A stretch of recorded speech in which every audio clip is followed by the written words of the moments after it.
Cancer is a generic term for a large group of diseases that can affect any part of the body. There are more than 100 types of cancer.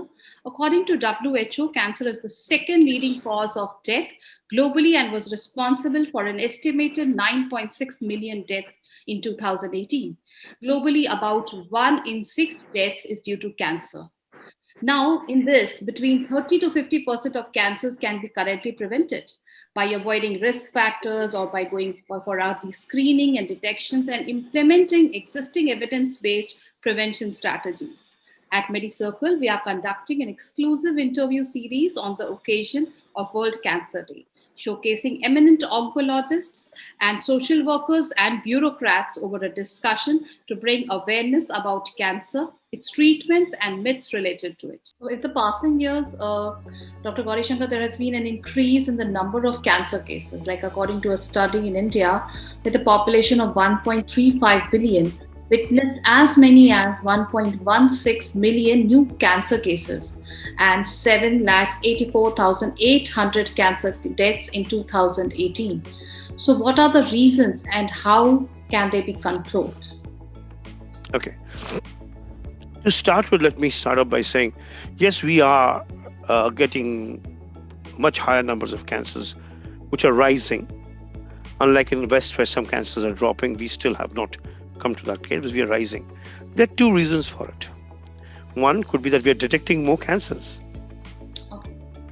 Because we have moved technologically ahead, we have been able to use better technology. We are able to do better examinations, so we are looking at more patients. Point one. Right? The second point is, yes, the cases may be rising themselves, which is true. If I take the cervical cancer, it is almost more than 90% is preventable with vaccination alone. Oh, okay. And also with the treatment with the advanced precision oncology techniques. So it is completely curable. Okay, so early diagnosis, prevention is the mainstay of treatment in cervical cancer. In breast cancer, we can also early diagnose it, okay, and also the simple techniques like self-breast examination and clinical breast examination and mammography, yearly mammography. So which will we can make up breast cancer, detect early, and also treat them very early stage. So now in breast cancer, we talk about the 20-year survival rate, not 5-year survival. So in the last 5 years, there is because of advanced technology. So the cancer death rate has come down almost 50%. Dr. Sanjay, whole genome sequencing of tumor cells could help predict the prognosis of a patient's cancer and offer clues to identify the most effective treatment, suggests an international study. In other words, genomics is providing insights into how an individual's cancer might progress and its likely response to the treatment. However, do you think it is cost effective? Before I come to that question, I think you have raised a very important point. Genome sequencing is going to be the future of diagnosis and treatment. And it has come into a big way in some cancers, yet to come in some other cancers, but it's going to be the future. If I take a few examples, for example, in breast cancer, though not my area of expertise, but in breast cancer, you have the BRCA gene 1, BRCA2. They have now come into the vogue, and if people have this, there is a high chances of recurrence. And these are the patients who need to be followed up very closely. We have the story of Angelina Jolie, who had a prophylactic mastectomy done.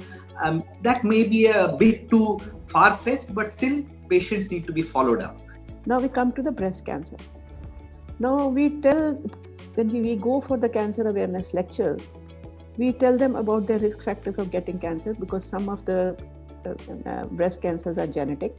The nanny, the mother, the sister, elder sister, Mausy's daughter, the first cousin.